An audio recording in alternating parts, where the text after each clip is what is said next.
영국 대학 가운데서 버밍엄 대학이라는 곳이 있어요. 그 대학에 가면 작은 그림들이, 큰 벽화들이 몇 개가 있는데 동일한 주제로 3개의 그림이 있어요. 맨 왼쪽에는 가인과 아벨에서 가인이 아벨을 죽였죠. 그 아벨의 시신을 안고 있는 아담과 하와의 모습이 그려져 있고요. 가운데에는 그 십자가에서 돌아가신 예수님, 그 예수님을 안고 있는 마리아의 모습이 그려져 있고, 이 맨 오른쪽에는 죽은 줄 아는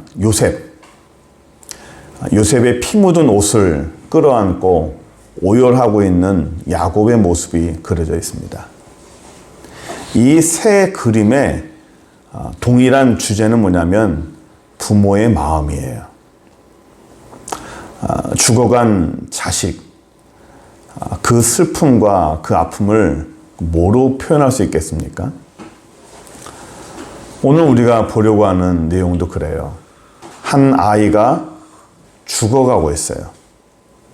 그리고 나중에는 결국 죽었어요. 몇 살이냐면 12살이에요. 자식이 죽는다는 것은 나이를 떠나서 아주 안타까운 일입니다.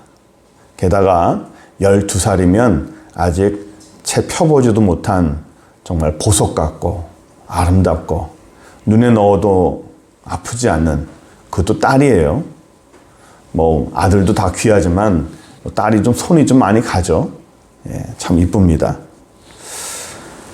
얼마나 애지중지 키웠을까요? 그런데 이 아이가 아파서 죽어가니까 그 무리들 안에 그 아버지가 회당장인데 굉장히 높은 지위에 있는 사람인데 사람들을 뚫고 지나가서 예수님 앞에 엎드립니다. 제 아이를 살려주십시오. 많은 병자를 고치신 걸 알고 있는데 제 아이를 살려주십시오. 제 아이가 죽어갑니다.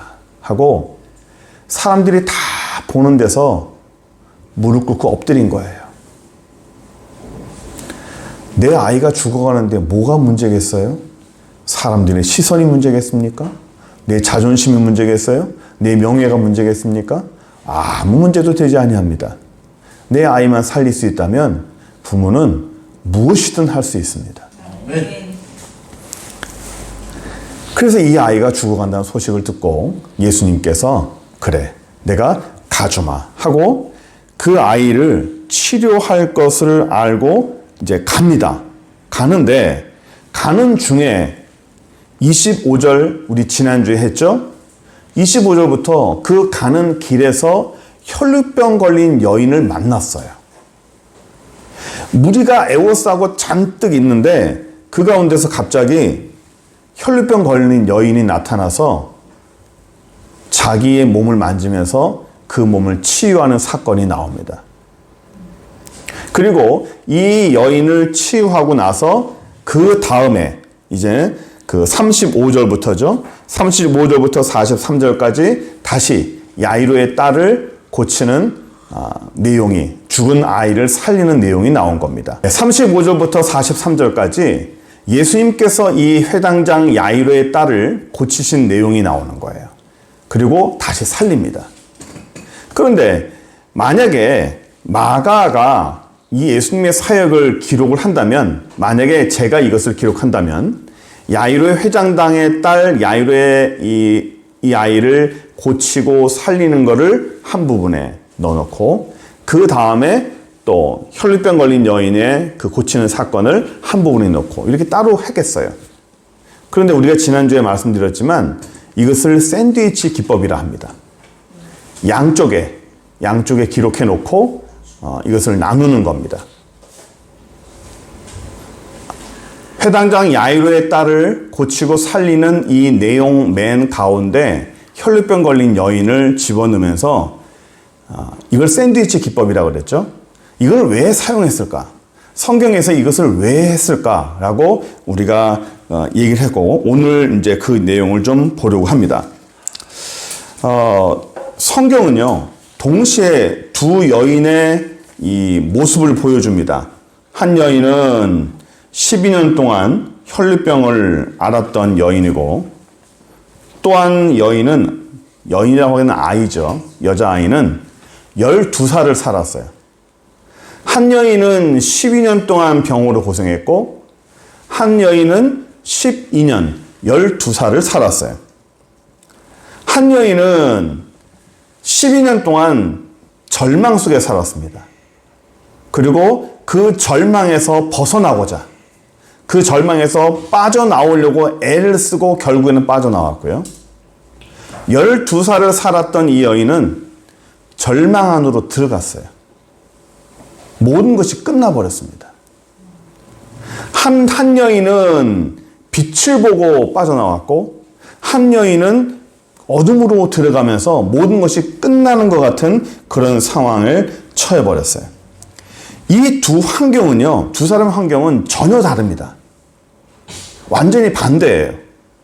동일한 것은 여자라는 거, 그리고 12년을 알았다는 거, 또 12살을 알았다는 거, 12살을 살았다는 거. 이 둘을 예수님께서 동시에 고쳐줬는데요. 오늘 우리가 보려고 하는 것은 12살을 살았느냐, 12년을 알았느냐, 이거를 말하려는 게 아니고요. 예수님께서 이들에게 접근하는 방식, 그리고 하나님께서 이 사람들에게, 오늘날 이 성경을 읽는 우리들에게 뭘 요구하냐는 거예요. 성경을 우리에게 보여주실 때는 이 성경을 보면서 오늘날 이 성경을 보는 우리들에게 전달해지는 메시지가 있어요. 이 성경을 보는 현대 우리들이 뭘 알았으면 좋겠다. 하나님의 마음은 어떤 것을 알았으면 좋겠다라고 하는 그 하나님의 마음이 있어요. 그것을 우리가 좀 알아보려고 하는 겁니다. 지난주에 우리가 혈류병 걸린 여인을 봤죠. 이 여인의 병은 저주받은 병이라고 그랬습니다. 이 혈류증은 저주받은 병이라서 부정해집니다.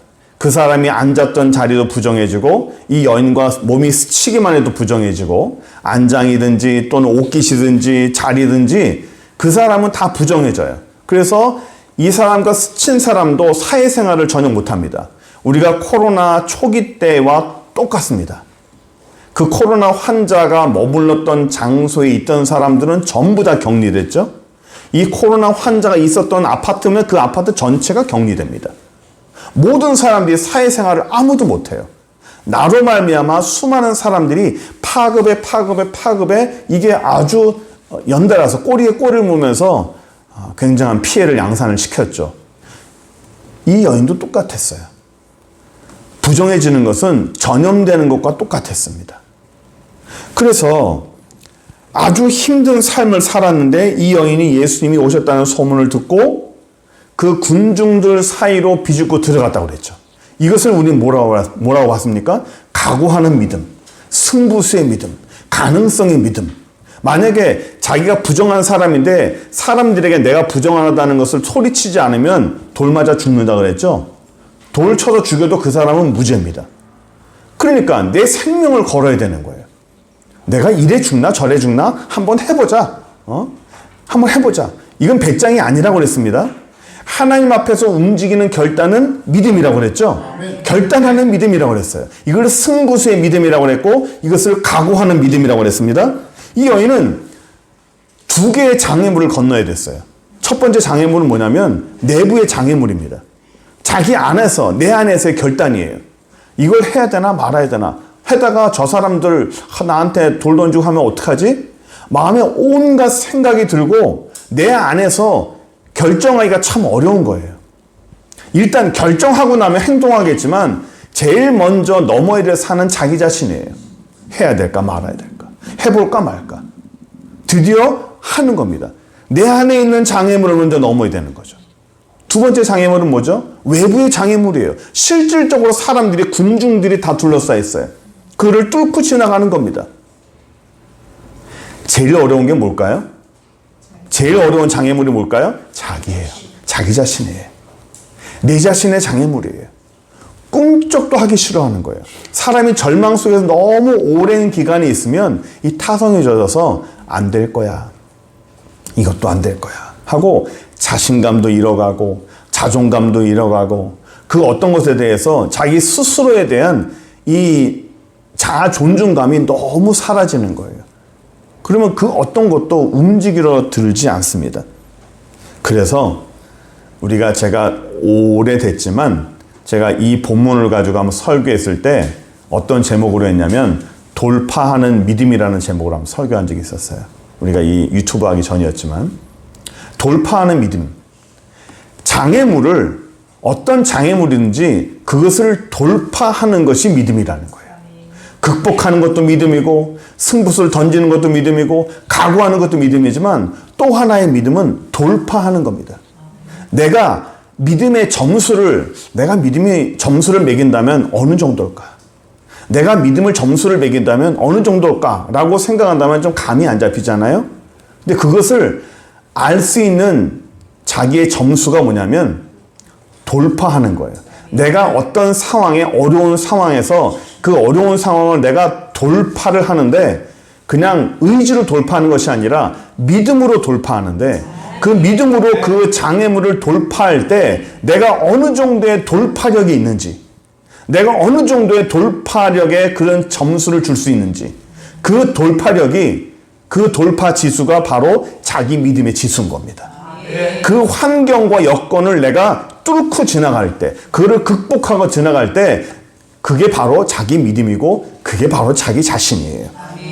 그럼 성경에서는 이런 여인을 칭찬합니다. 이런 사람 말고 성경에 몇 사람이 더 있어요. 예수님 당시에 어떤 중풍병자가 있는데요. 그 친구들이 그 중풍병자를 침상 메고 4사람이 동시에 그냥 들었어요. 들어가지고 예수님한테 가려고 그러니까 이 환자를 4사람이 메고 군중 사이를 뚫고 들어갈 수가 없는 거예요. 예수님이 어느 집으로 들어갔대요. 그래서 어떻게 했냐면 지붕 위로 올라가서 지붕을 뚫어버렸어요. 지붕을 다 헤쳐서 우리처럼 이게 콘크리트가 아니기 때문에 지붕을 뚫었어요. 뚫어가지고 환자를 그 지붕으로 내렸어. 아멘. 예수님께서 칭찬하시는 거예요. 대단하다. 의지력이 보통 아니잖아요. 예수님 만나려면 그 정도 의지가 있어야 된다. 또 하나는 뭐냐면 바디메오 다윗의 자손이여 날 좀 살려주시고 날 좀 고쳐주십시오 하고 소리치면서 예수님께서 와라 하니까 눈이 안 보이는 상태에서도 자기의 겉옷 다 내버리고 사람들이 막 욕하는데도 막 달려온 거예요. 보통 의지가 아니죠. 예? 달려왔습니다. 달려와서 어떻게 됐어요? 결국 예수님한테 고침을 받았습니다. 그러면 우리는 이것만 요것만 보면요. 야, 참 열심이다. 참 대단한 의지력이다. 혈루병 걸린 여인이나 침상을 지붕을 뚫고 내려온 사람들이나 안 보이는데도 불구하고 자기의 모든 걸 다 내버리고 예수님께 달려온 사람이나 야, 적극적인 사람이 예수님의 은혜를 받고 예수님의 축복을 받고 은혜를 받고 하나님의 결단적인 기적을 바라는구나.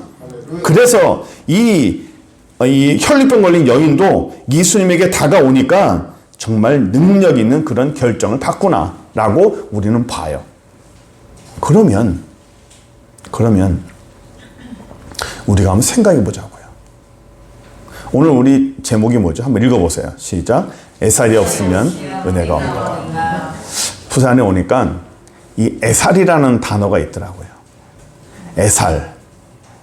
표준어로 하면 조금 정확한 단어가 설명되기가 조금 어려운 게 있어요. 애살, 열심이라고 하기도 좀 그렇고, 뭐 적극적인 사고방식, 어떤 뭐 열정, 뭐 표현하기는 뭐 다른 단어가 있겠지만, 거기에 딱 맞는 단어는 없는 것 같아요. 이게 뉘앙스가 좀 달라요. 애살이라는 거. 신앙생활에도 애살이 많은 사람들이 은혜가 많아요. 신앙생활에서도 애살이 많은 사람들이 기적도 많고 애살이 많은 사람들이 하나님의 능력도 많이 받는 걸 봤어요. 실제로 그래요. 그러면 이 땅에 사는 사람들이 정말 많은데 그 사람들 가운데서 애살이 전부 다 충만하고 다 그런 사람들 뿐이냐? 아니거든요. 아닙니다. 애살이 별로 없는 사람이 있어요. 굉장히 적극적이고 외향적이고 아주 그냥 사회성이 높으면서 이런 네트워크가 굉장히 강하고 대인관계가 강한 사람들만 있는 것은 아니란 말이에요. 아주 소심하고 내성적이고 말도 잘 안 하고 행동도 잘 안 움직이고 무언가 혼자 살면서 무언가 혼자 생각만 많이 하고 결정하기 어렵고 그런 우유부단한 사람들이 얼마나 많은 줄 모릅니다. 겉으로는 안 그래요. 다 좋은 모습만 보이죠. 그런데 실상 우리 모든 사람들이 내가 다 애살이 있으면서 다른 사람들이 나를 칭찬할 것만큼 애살이 있는 그런 적극적인 사고방식이냐? 10명 중에 한두 명 외에는 다 약해요. 10명 중에 한두 명은요, 얼마나 성격이 강한지 모릅니다. 10명 중에 한두 명은요, 애살도 굉장히 강하고, 굉장히 적극적이고, 삶의 어떤 이 바라보는 방향이나 이런 어떤 성격도 굉장히 적극적이에요. 그걸 하는 일마다 거침이 없습니다. 그런데 이 땅에 사는 사람들이 교회 안에 전부 다 그런 사람이냐? 아니에요.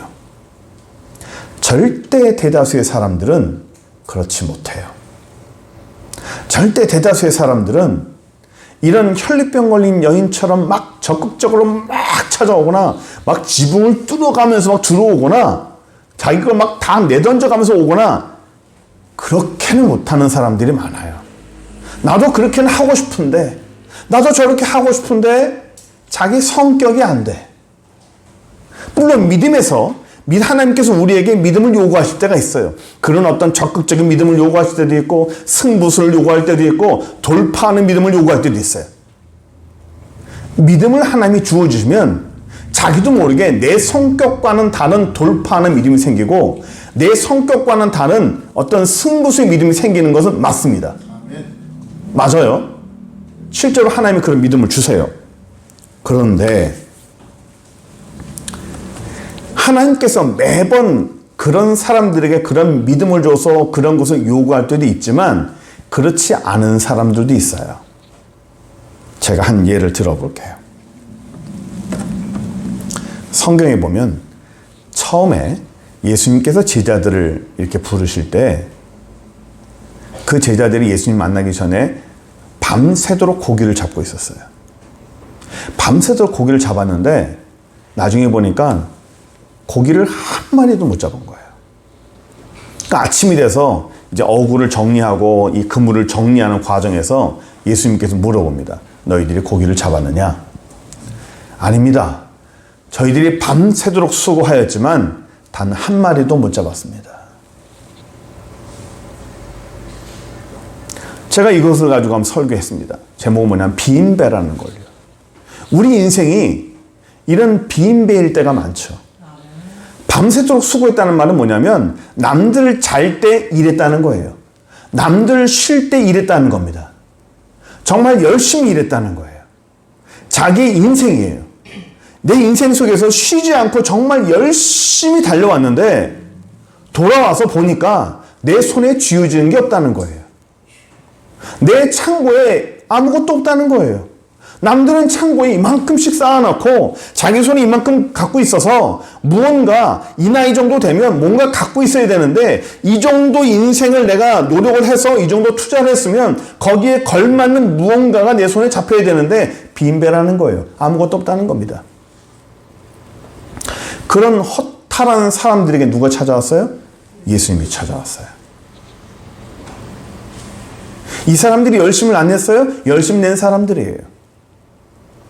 근데 인생이 빈배라고요. 자기들이 할 수 있는 게 아무것도 없어요. 그 사람들이 예수님에게 찾아왔어요, 제자들이? 예수님이 찾아온 게 아니라 예수님이 제자들에게 찾아갔어요.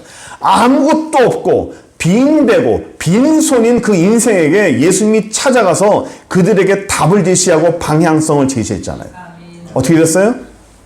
넘치게 찼죠. 하나만 더 얘기할까요? 38년 된 병자.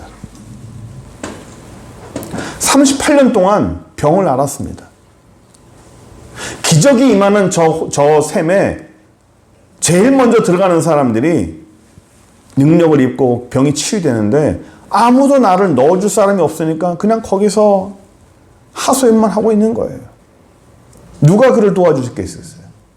그 사람이 예수님에게 찾아왔어요? 안 찾아왔습니다. 예수님에게 날 좀 살려달라고 소리쳤습니까? 안 했어요. 그 사람은 예수님을 믿지도 않았습니다.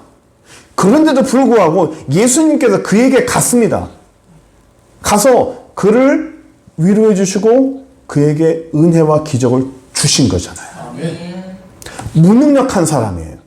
아무것도 못하는 사람입니다. 어느 날 우리 간혹 교회 보면 이렇게 혼자서 힘들어하는 사람들에게 주변 집사님들이 그렇게 얘기해요. 아니 그렇게만 있지 말고 집에서 나와라. 집에서 나와서 좀 바람도 쐬고 돌아다니고 교회 와서 예배도 좀 드리고 새벽 예배도 하고 찬송도 좀 하고 가서 좀 기도도 좀 하고 좀 기도원 가서 좀 작정 기도도 하고 금식 기도도 좀 하고 좀 해봐라 좀.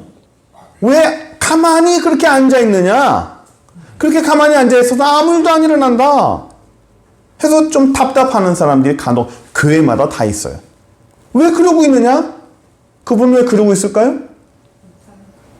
못하는 거예요. 몰라서 알아요. 아는데 못하는 거예요. 알아도 못합니다. 왜 못할까요? 의지가 없어서? 아니에요. 아닙니다. 무능력한 거예요. 무능력한 겁니다. 집사님 찬송하세요. 찬송하면 은혜가 됩니다. 알죠? 왜 몰라요? 압니다. 못하는 거예요. 38년 된 병자들이 예수님에게 못 가서 못합니까? 알아요. 아는데 못하는 거예요. 빈 배 하루 종일 고기를 잡았던 사람들이 노력했는데 왜 안 돼요? 세상 사람들은 그러잖아요. 노력해. 땀 흘려봐. 왜 안 돼? 나는 되는데 너 왜 안 돼? 제일 밉상인 사람들이 뭐죠? 난 되는데 너 왜 안 되는 거예요? 봐, 나는 이렇게 하니까 일이 열심히 됐잖아. 너도 한번 해봐. 왜 안 되냐? 되는데? 난 되는데 너 왜 안 되냐 하면서 자기 된 걸 가지고 비교하는 사람이 정말 밉상해. 못됐어요. 그 생각이 아주 어린 거예요. 나는 돼도 다른 사람은 안 될 수 있어요. 자기 뭐 다 되나? 저 사람들에게 자기도 안 되는 거 있잖아. 자기 안 되는 것도 숨겨, 그런 사람들. 우리 하나님은 적극적인 사람에게도 그 사람에 맞게끔 또 요구를 하세요. 그리고 그 사람의 행동을 요구하시고 그에게 은혜를 주세요. 그러면 정말 대다수의 사람 갖고 있는 착하고 연약하고 결정 잘 못 내는 그런 사람들은 은혜도 못 받고 응답도 못 받고 축복도 못 받습니까? 조금 늦는 건 있어요. 그러나 그들에게도 하나님의 은혜가 있다고요.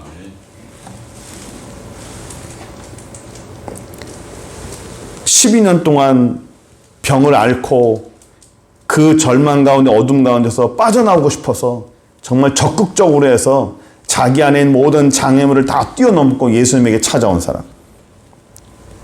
또 한쪽은 12년이라는 세월이 그냥 끝나버린 사람이에요. 한쪽은 나오고 싶어하고 한쪽은 모든 것이 무너졌어요. 절망스러운 사람한테는요, 소망이 없습니다. 모든 것이 끝났는데 무슨 소망이 있겠어요? 보세요. 야이로의 이 딸이 아파서 아직 죽지 않았어요. 예수님은 와주십시오. 죽어가고 있습니다. 속히 와주십시오 하고 있는데 예수님이 오는 중에 죽었어요. 자, 죽었습니다. 죽었으면 끝났죠? 끝났습니다. 죽기 전에 와야 사람을 살릴 거 아니에요. 그런데 죽었어요. 그러면 사람들이 어떻게 생각했을까요? 끝났다. 끝났다.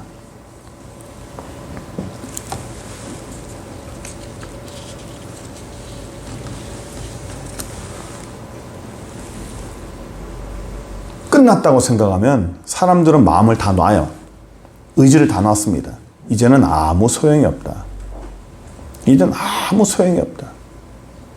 38년 된 병자도 다 내려놓은 거예요. 다 소용이 없다. 아무도 나를 도와주지 않는다. 이 땅엔 나 혼자다. 밤새도록 수고하면서 고기를 잡았던 사람도 아침에 그물을 정리하면서 끝났다잖아요. 끝났죠. 고기를 밤에 잡아야 되는데 끝난 거 해 떴으면 끝났습니다. 이 모든 사람들에게 희망이란 없어요. 소망은 없는 거예요. 방법이 없어요. 누가 소망이 되고 누가 위로가 되어주겠어요? 누가 방법을 제시하겠어요? 제시하는 사람 아무도 없습니다. 여기서 밤새도록 수고하는 사람들에게 누가 나타났어요? 예수님이 나타났어요. 38년 된 병자, 아무것도 못하는 그런 절망스러운 사람에게 누가 나타났어요? 예수님이 나타났어요. 야이로의 딸에게 모든 게 이젠 죽어서 끝났다고 생각하는 그 야이로의 딸에게 누가 나타났어요? 예수님이 나타났어요. 예수님이 나타나서 뭘 주신 거예요? 그에게 소망을 주신 거예요. 사람들이 뭐라고 말하는지 아십니까? 본문 잠깐만 볼까요? 39절 한번 보십시오. 39절 보시면 괜찮습니다. 읽어드릴게요. 들어가서 그들에게 이르시되 너희가 어찌하여 떠들며 우느냐? 이 아이가 죽은 것이 아니라 잔다. 죽은 것이 아니라 잔다. 이 말은 뭐냐면 죽지 않았다. 끝난 게 아니다. 사람들은 끝났다고 생각했어요. 끝났다. 이제는 모든 것이 방법도 없다. 이제는 길도 없다. 예수님은 뭐라고 그래요? 끝나지 않았다. 절망 아니다. 끝나지 않았다고 말하는 겁니다. 요한복음 14장 6절 한번 볼까요? 예수께서 이르시되 내가 곧 길이요 진리요 생명이니. 보세요. 내가 곧 길이라는 거예요. 길이란 뭐냐면 길을 방법이라는 거예요. 길이라는 거예요. 우리가 그런 말 하잖아요. 길이 없어. 살 길이 없어. 살 방법이 없다는 얘기예요. 길이란 곧 방법이라는 거예요. 내가 진리라는 거죠. 예수님이 뭐라고 그래요? 내 자체가 생명이라는 겁니다. 내가 방법이다. 길이 없다고 생각하냐? 방법이 없다고 생각하냐? 끝났다고 생각하냐? 절망이라고 생각하냐? 안 끝났다. 끝난 거 아니다. 마태복음 11장 28절에 보세요. 수고하고 무거운 짐진 자들아 다 내게로 오라. 내가 너희를 쉬게 하리라. 아멘. 사람들은 절망 가운데 빠져요. 제가 여기 그 가나안 수양관에서 저쪽에서 설교를 하면서 설교를 끝나고 나면 꼭 한 명씩 저한테 와서 고민을 얘기하고 이렇게 기도받는 분들이 있어요. 여러 사람들이니까. 근데 거의 대부분은 뭐냐면 오늘 지나면 자기는 끝난다는 거예요. 오늘 밤이 마지막이래요. 뭐 부도 난다, 뭐 어떤 깨진다, 뭐 하여튼 하루밖에 안 남았대. 또는 뭐 길어야 이틀이에요. 하루나 이틀이 지나면 자기는 모든 것이 다 끝난다는 거예요. 자기의 사업도 끝나고 가정도 끝나고 회사도 끝나고 다 이제 무너진다는 겁니다. 절망한다는 거죠. 그러니까 지금 기도해서 하나님께서 좀 뭔가 특별한 은혜를 주셨으면 하는데 기도 받으면서도 방법이 없다고 생각을 해요. 기도 받으면서도 방법이 없다고 생각을 해요. 본인들이. 제가 매번 무슨 얘기 하냐면 똑같은 얘기를 해요. 하나님은 끝나게 하시지 않는다. 하나님은 우리를 죽게 하지 않으신다. 하나님은 우리를 끝나게 하는 분도 아니고 죽게 하는 분도 아니고 우리를 마지막까지 밀어넣는 분이 아니다. 하나님은 우리를 절벽에 떨어뜨리는 분이 아니다. 떨어질 것 같고 죽을 것 같고 절망한 것 같고 끝날 것 같지만 하나님은 끝내시는 분이 아니고 절망시키는 분이 아니고 모든 것을 마치는 분이 아니다. 그럴 것 같지만 하나님은 그런 분이 아니다. 믿어라. 목사님, 지금 시간이 4시인데 은행도 마감했습니다. 오늘 밤 12시 이후로는 방법이 없습니다. 그래도 절망하지 마세요. 하나님은 끝내시는 분이 아닙니다. 기도 받으면서 마지막까지 그런 말을 하고 가요. 끝났느냐? 아니에요. 그 사람들 제가 다 알아봐요. 희한하게 그 밤에 은혜로 살아나는 겁니다. 아멘. 우리의 삶에서도 그래요. 그분들만 그럴까요? 저도 그래요. 끝날 것 같아. 이제는 다 끝났구나. 어떤 여러 가지 환경 속에서도 끝났구나. 여기까지구나. 여기까지인가 보다. 아니에요. 아닙니다. 끝이 아니에요. 아멘. 하나님은 내가 끝이라고 생각할 때 끝이 아니라고 말을 해요. 절망이라고 말할 때 하나님은 절망이 아니라고 말합니다. 사람들은 생각을 해요. 왜 나는 저런 사람들처럼 좀 적극적이지 못할까? 왜 나는 애살이 좀 없을까? 왜 나에게는 좀 돌파하는 믿음이 없을까? 왜 나에게는 어떤 능력이 없을까? 그런 거 없어도 돼요. 그러지 못해도 돼요.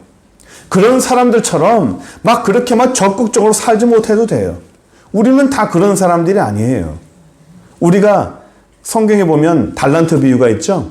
달란트 비유 보면 1달란트, 2달란트, 5달란트가 있어요. 나중에 한번 제가 설교하겠지만 1달란트와 5달란트의 중간은 뭔지 아세요? 1과 5의 가장 중간은 뭡니까? 3입니다. 3이죠. 1과 5의 중간은 3이에요. 그렇다면 1달란트, 3달란트, 5달란트가 돼야 옳아요. 가장 없는 사람, 가장 많은 사람, 중간인 사람. 이렇게 해야 맞습니다. 1달란트, 3달란트, 5달란트. 근데 성경에는 1, 3, 5로 있지 않고 1, 2, 5로 있어요. 1달란트, 2달란트, 5달란트. 그 이유가 뭔지 아세요? 절대 대다수의 사람들은 나는 5달란트가 아니라고 믿어. 그리고 그래도 나는 1달란트가 아니라고 믿어. 1달란트보다는 조금 많아. 2달란트. 이게 사람의 마음이에요. 딱 중간이 아니라 중간보다 난 좀 없어. 난 좀 부족해. 나는 갖고 있는 게 별로 없어. 난 좀 능력이 좀 부족해. 라는 것이 모든 사람들이 갖고 있는 마음이에요. 이게 성격도 그래요. 나는 그렇게 강하지 못해. 나는 그렇게 적극적이지 못해. 난 그렇게 애살이 많지 않아. 그러나 아주 없진 않아. 조금 있어. 나는 5개는 안 되고 나는 1개처럼 없진 않아. 그러나 조금 한 2개 정도는 있어. 그러면 이 땅에 사는 사람들이 5달란트 받은 사람만큼의 애살이 있고 적극적이고 그런 사람들에게만 하나님의 은혜가 있고 축복이 있다면 이 땅은요 그런 사람들만 사는 세상이에요. 하나님의 은혜는 그런 사람들에게만 있지 않아요. 연약한 자에게 더 많이 있어요. 나약한 자에게 하나님의 능력이 더 많이 나타나요. 연약한 자에게 하나님의 권능과 기적이 더 많이 나타나요. 그렇다면 우리가 돌아볼 것은 이 야이로의 딸이 양쪽에 있고 그 중간에 있는 이 혈류병 걸린 여인처럼 막 적극적이고 돌파하고 그런 어떤 믿음만을 하나님이 요구하시는 것이 아니라 아무것도 못하는 그런 무능력한 사람에게도 우리 주님은 찾아오셔서 은혜를 주시고 능력을 주시고 축복을 주신다는 거예요. 38년 된 병자 아무것도 못한 사람에게 예수님은 찾아오셨어요. 밤새도 수고하는 아무것도 없는 빈 배에 있는 그 사람들에게 예수님은 찾아오셨어요. 야이로의 딸에게도 오셨어요. 예수님 이미 죽어버렸습니다. 끝났어요. 조금 빨리 오시지요. 인생은 타이밍이죠. 이 땅의 삶은 타이밍이잖아요. 타이밍을 놓쳐버리면 참 힘들어요. 제가 저희 아이들한테 얘기합니다. 사람하고 인사할 때, 사람에게 선물 줄 때 그 어떤 것이든 타이밍이 중요하다. 타이밍을 놓쳐버리면 거기에 2배, 3배에 되는 훨씬 많은 노력이 들어간다. 타이밍을 놓치지 마라. 정확한 적시하는 게 굉장히 중요한 거죠. 타이밍이 중요한 겁니다. 근데 예수님은 타이밍을 놓쳤나요? 사람들은 볼 때 예수님은 타이밍을 놓쳤습니다. 좀 더 일찍 오셔야 되는데 지금은 이미 끝났습니다. 예수님은 뭐라고 말씀하시죠? 안 끝났다. 너희들은 끝났다고 생각하느냐? 타이밍을 놓쳤다고 생각하느냐? 시기가 지났다고 생각하느냐? 절망했다고 생각하느냐? 아니다. 늦었다고 생각하느냐? 안 늦었다. 끝났다고 생각하느냐? 안 끝났다.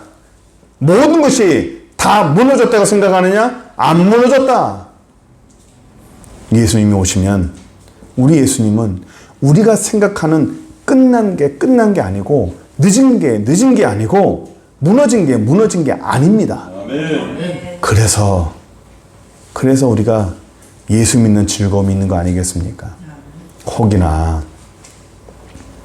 우리 마음 가운데서 우리 인생 가운데서 너무 늦은 거 아니야? 끝난 거 아니야? 해가 져버렸네? 모든 것이 타이밍이 지나가 버렸네? 라고 생각하는 분이 있어요? 안 그래요. 안 그래요. 우리 예수님에게는 늦은 것도 없고 끝난 것도 없고 무너진 것도 없고 늦은 게 아니고 끝난 게 아니고 모든 것이 새로운 소망을 주시는 분이 바로 우리 주님이십니다. 예수 믿는 즐거움. 예수 안에서 우리가 새로운 희망을 가지고 내가 성격이 이러느니 내가 애살이 있느니 없느니 그런 거 핑계하지 말고 하나님의 은혜를 붙잡고 우리가 할 수 있는 만큼 최선을 다한다면 하나님의 은혜가 우리에게 넘칠 줄 믿습니다. 기도하겠습니다. 전능하신 하나님 감사합니다. 저희에게 은혜와 사랑을 허락하여 주셔서 믿음으로 살게 하시니 감사합니다. 저희는 미약합니다. 주여 우리는 연약합니다. 그리하여서 우리는 성격 탓도 하고 환경 탓하고 나는 그러고 싶은데 환경이 어려워서 여건이 어려워서 타이밍을 놓쳐서 여러 가지 우리는 변명을 합니다. 주여 그러나 우리 하나님 앞에서는 우리의 인간적인 변명이 소용이 없고 또 우리의 인간적인 모든 여건 다 소용이 없는 것을 압니다.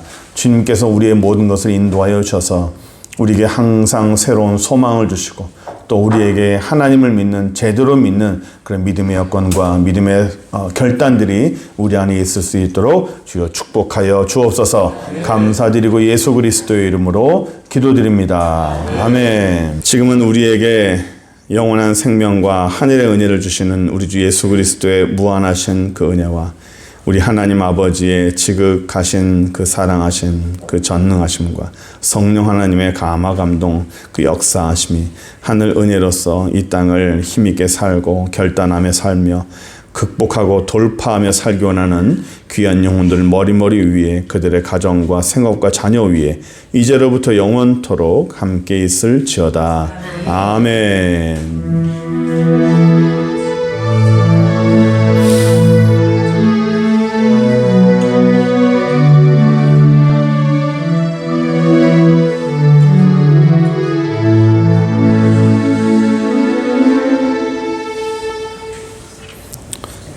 예배가 마쳤습니다.